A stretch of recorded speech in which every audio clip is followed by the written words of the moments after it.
Hello everyone, welcome to English all YouTube channel. एक बहुत ही ज़्यादा बड़ा चेंजेस एनटीए के द्वारा किया गया है। आपको पता होगा सीयूटी यूजी के अंदर इकोनॉमिक्स का जो सिलेबस है वो चेंज कर दिया गया है।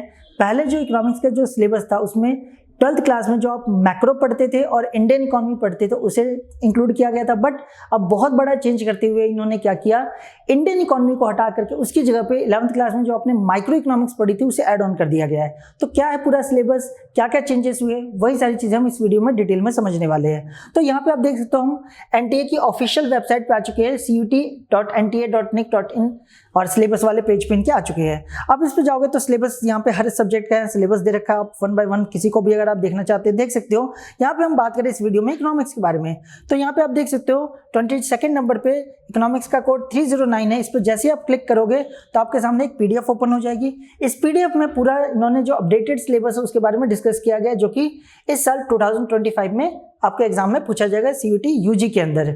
अब देखो यहाँ पे सिलेबस की अगर बात करें तो इन्होंने क्या किया, इंडियन इकोनॉमी को हटा दिया और उसकी जगह क्या किया, माइक्रो इकोनॉमिक्स को डाल रखा है। आप देख सकते हो, मैं थोड़ा सा जूम कर देता हूँ ताकि आपको ढंग से विजिबल हो। देखो यहाँ पे देख सकते हो आप, इंट्रोडक्शन ऑफ माइक्रो इकोनॉमिक्स, इन्होंने क्या किया, माइक्रो इकोनॉमिक्स डाल दिया कोर्स 1 में, और कोर्स 2 में क्या डाल दिया है, मैक्रो इकोनॉमिक्स। यानी कि आप जो आपके एग्जाम में पूछा जाएगा माइक्रो और मैक्रो इकोनॉमिक्स पूछी जाएगी। ठीक है, पहले इंडियन इकोनॉमी पूछी जाती थी बट उस सेक्शन को भी इन्होंने हटा दिया है। क्लियर ये बात। अब देखो माइक्रो में भी क्या क्या पूछा जाएगा उसके ऊपर डिस्कशन कर लेते हैं। माइक्रो में आप देखोगे तो सबसे पहले इन्होंने जो टॉपिक दिया वो इंट्रोडक्शन है। इंट्रोडक्शन में what is micro economics, central problem याद होगा आपको, शायद सेंट्रल प्रॉब्लम अपने 11th क्लास में माइक्रो इकोनॉमिक्स में पढ़ा था।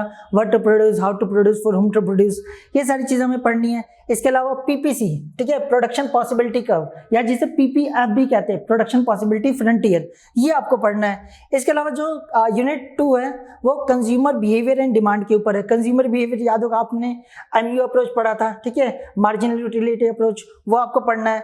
ठीक है, उसके कंज्यूमर इकोनॉमी के बारे में आपको पूरी जानकारी होनी चाहिए। 2 कमोडिटी के केस में कंज्यूमर इकोनॉमी क्या होता है वो आपको पूरा पता होना चाहिए।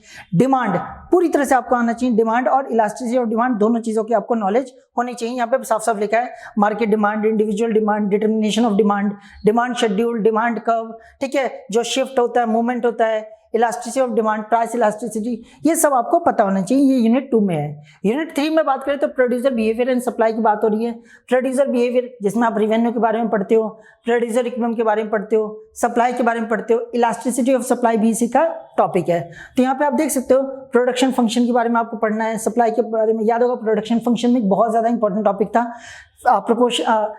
प्रोपोर्शनल रिटर्न टू फैक्टर, ठीक है, return to factor and return to scale, ठीक है, बहुत ही इंपॉर्टेंट टॉपिक था ये, अगर आपको याद हो 11th क्लास का।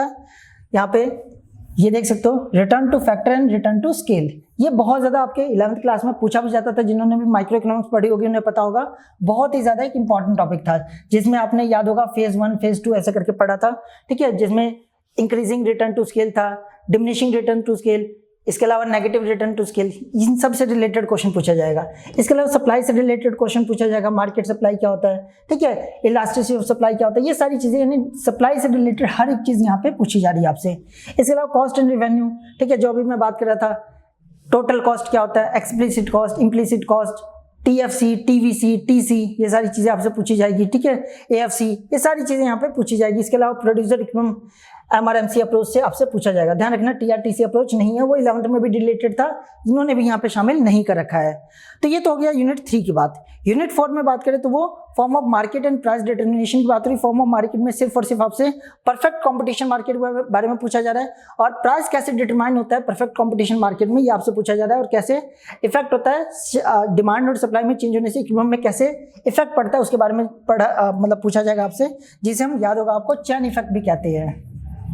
चैन इफेक्ट यानी कि अगर डिमांड बढ़ जाएगा या सप्लाई बढ़ जाएगी, या डिमांड कम हो जाएगा या सप्लाई कम हो जाएगी, या दोनों में चेंज हो जाए, तो इससे हमारे मार्केट में, परफेक्ट कंपटीशन मार्केट में इक्विलिब्रियम पे क्या इफेक्ट पड़ेगा, उससे रिलेटेड क्वेश्चन यहाँ से पूछे जाएंगे।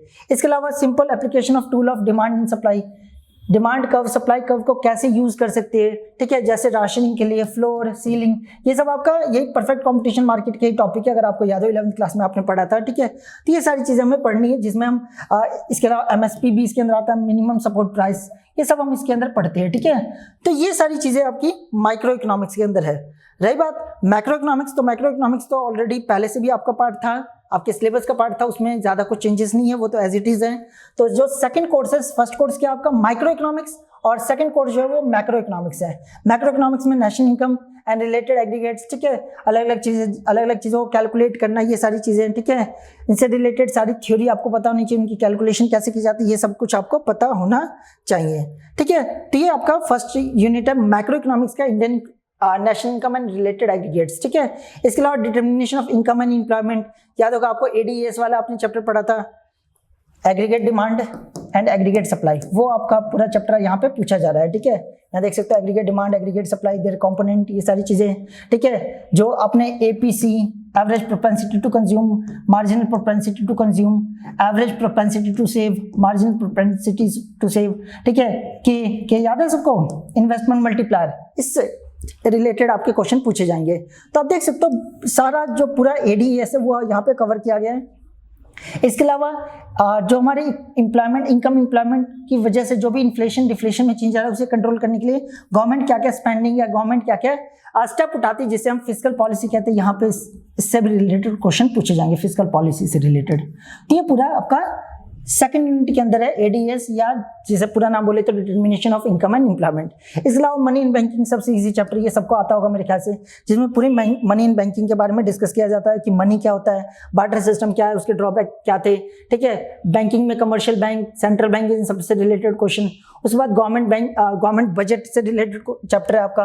गवर्नमेंट बजट का मीनिंग आपको पता होना चाहिए, कंपोनेंट पता होना चाहिए, इसके ऑब्जेक्टिव, ठीक है। अलग अलग जो क्लासिफिकेशन है, जैसे कि रिवेन्यू रिसीट क्या होता है, कैपिटल रिसीट क्या होता है, रिवेन्यू एक्सपेंडिचर क्या होता है, कैपिटल एक्सपेंडिचर क्या होता है, अलग अलग डेफिसिट, ठीक है, revenue deficit, fiscal deficit, private deficit, इसके इंप्लीकेशंस, हर एक चीज आपको पता होनी चाहिए, ठीक है। तो ये सारी चीजें आपकी, यानी पूरा गवर्नमेंट बजट आपसे पूछा जा रहा है यहाँ पे। इसके बाद अगर बात करें तो लास्ट हमारा टॉपिक है इसमें balance of payment. Balance of payment में आपसे फॉरेन एक्सचेंज रेट, ठीक है, फॉरेन एक्सचेंज रेट की कैसे फिक्स्ड और फ्लेक्सिबल एक्सचेंज रेट क्या होता है, कैसे फॉरेन करेंसी का प्राइस डिटरमाइन होता है, उसके डिमांड एंड सप्लाई के क्या सोर्सेज है, इसके अलावा बीओपी बैलेंस ऑफ पेमेंट क्या होता है, इससे रिलेटेड चीजें पूछी जाएगी। तो ये पूरा आपका सिलेबस है इकोनॉमिक्स का अपडेटेड सिलेबस। मेन इसमें अगर चेंजेस की बात करें तो जैसे मैंने वीडियो के स्टार्टिंग में बताया आपको कि इन्होंने क्या किया, इंडियन इकोनॉमी को हटा दिया और इसकी जगह माइक्रो इकोनॉमिक्स को शामिल कर लिया है। तो आपका 2025 में जो सीयूटी यूजी का जो एग्जाम होगा, और अगर आपने इकोनॉमिक्स को एज अ डोमेन सेलेक्ट किया है तो वहां पे आपको ध्यान रखना है, अब आपको माइक्रो इकोनॉमिक्स और मैक्रो इकोनॉमिक्स की प्रिपरेशन करनी है, इंडियन इकोनॉमी आपको पढ़ने की जरूरत नहीं है। तो आई होप आपको सब कुछ समझ आ गया होगा। कोई भी डाउट है, कुछ भी कंफ्यूजन है तो आप कमेंट में पूछ सकते हैं, हम 100% उसको रिप्लाई करेंगे। इसके अलावा अगर आपको वीडियो अच्छी लगी हो, इन्फॉर्मेटिव लगी, तो प्लीज लाइक कर दीजिए और ऐसी इन्फॉर्मेटिव वीडियो के लिए हमारे चैनल को सब्सक्राइब कर सकते हो। Thank you.